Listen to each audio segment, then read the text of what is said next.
Tässä ensin muutamia esimerkkitöitä.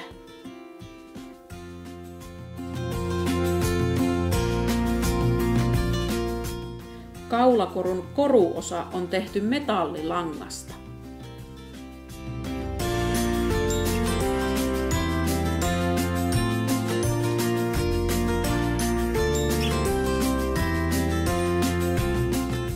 Koripallosukka voidaan tehdä useamman oppilaan ryhmätyönä.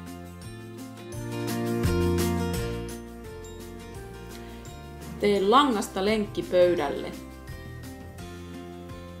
Vedä lanka lenkin läpi ja kiristä aloitussilmukaksi.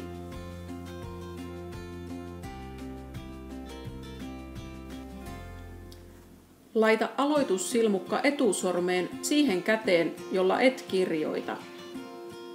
Laita silmukka oikein sormen tyveen.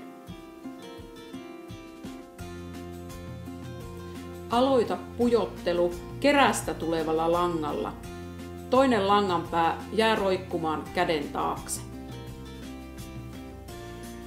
Jatka pujottelua, kunnes jokaisen sormen etupuolella ja takapuolella on 2 lenkkiä.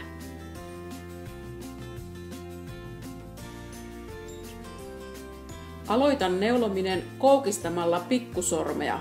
Vedä alempi lankalenkki ylemmän lankalenkin yli sormen taakse. Toista sama kaikkien sormien kohdalla. Muista ottaa alempi lankalenkki ja viedä se sormen taakse.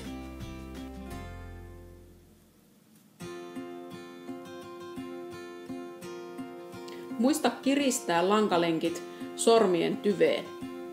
Aloita pujottelu uudestaan.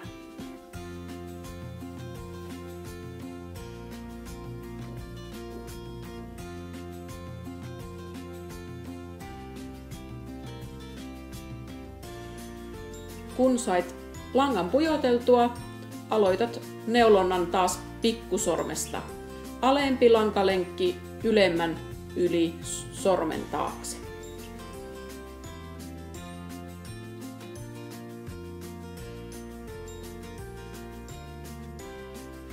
Neule pötkö syntyy kämmenselän puolelle.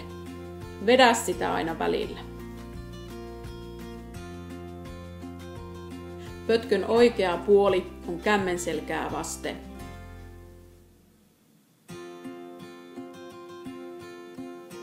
Kun pötkö on haluamasi mittainen, katkaise lanka ja pujottele lanka lankalenkkien läpi.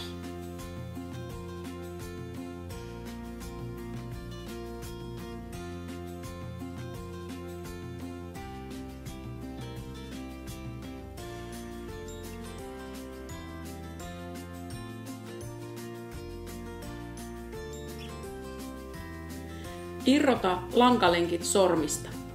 Varo, ettei langanpää karkaa.